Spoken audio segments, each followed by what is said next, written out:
Hello and welcome. I'm Miss Bizz and I'm super excited to make this guide for you about the new item set collection in Elder Scrolls Online. The item set collection in ESO is introduced with the Markarth DLC, but don't worry, this is a base game update. You do not need to be ESO Plus or own the DLC to take advantage of this neat system. The item set collection is one way ESO is helping us deal with many of our growing inventory problems. There are over 400 dropped sets in the game, and many people like to keep quite a few of them for niche circumstances or, well, just in case. This system allows you to take these items out of your inventory and add them to a sticker book of sorts, allowing you to recreate the items at a later date. We'll start from the beginning. This system only works with drop sets and does not work with crafted sets, so keep those Julianos and other crafted sets safely stored. When you first log into the game after this DLC is released, any bound armor or weapons on that character will be added to your item set collections. So you just head to your collection screen, press sets, and as you look through, you'll be able to see what items you have already collected. Keep in mind, if you hover over an item in your inventory, it will also tell you if it is already collected in the items tooltip. Be sure to log into all your characters when the DLC first release. If you're carrying any bind on equipped items that are not bound yet, they will not be added to the book. Here you can see I do not have robe. That's because even though it's in my inventory, it is not bound. I'm still able to sell it, so it is not collected yet. So how do these new items or those bind on equip items get added? Pretty much any form of making the item bound to you, or by getting rid of the item in any way that doesn't give it to another player, will add it to your item set collection. The first and most obvious way is to wear the item. When you wear a bind on equip item, it binds to your account and it is collected in the system. Another way that is new this patch is by right-clicking an item in your inventory, there's a new bind option. This will bind it to your account without equipping it on your character.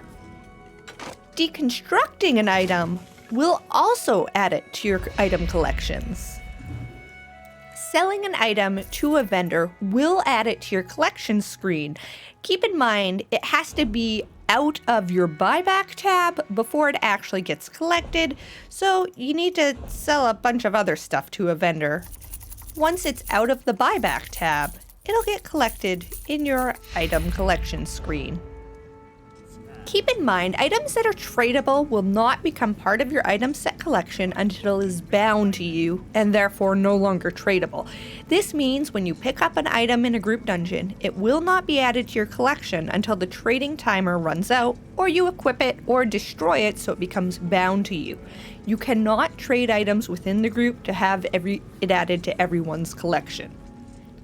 Now, let's say you destroyed an item that you later want. This is where the reconstruction portion of the system comes into play. Before we get into how, let's get a few details out of the way.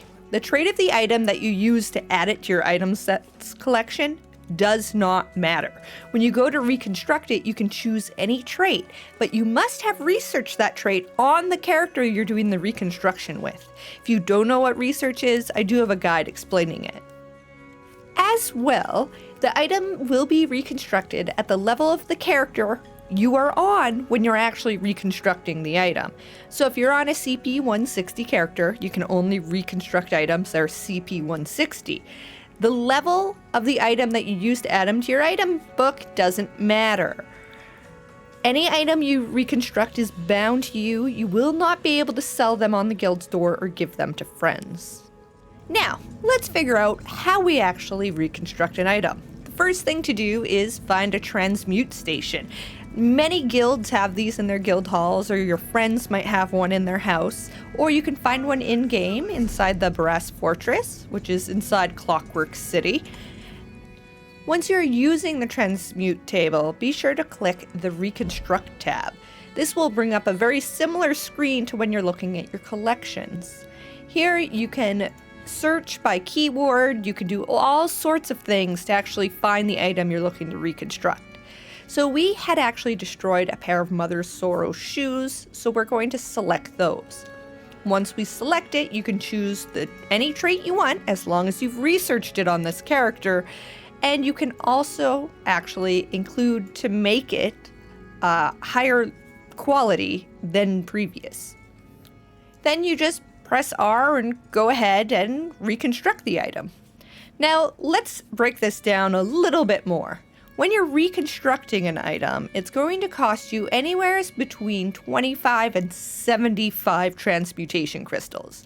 The more items you know from an item set, the less this will cost you. The UI will let you know how much it will cost. Even if you've only found one of that item, you can reconstruct as many items as you can afford. The transmutation cap for the game has been increased to 500 or 1,000 for ESO Plus members. You will be able to tell what items were created by the reconstruction system in your inventory. You'll notice these can no longer be sold to vendors, but you can go ahead and deconstruct it whenever you're ready. It's good to know which items were made this way, because if you choose to deconstruct an item, you will receive 25 transmutation crystals back, regardless of how many it costs you to create the item. You might also get some of the upgrade materials you used, if you used it. When reconstructing items are defaulted to the lowest quality they are available in the game as. And yes, you will need to supply the upgrade materials when reconstructing an item if you want it to be higher quality than that. It does not matter what item you use to add it to your sticker book, it's always going to be what the lowest level quality that item can have in the game is. That's what it's going to be reconstructed at, unless you choose to spend the materials and upgrade it. Here I'll quickly show you, I'm on a lower level 25 character.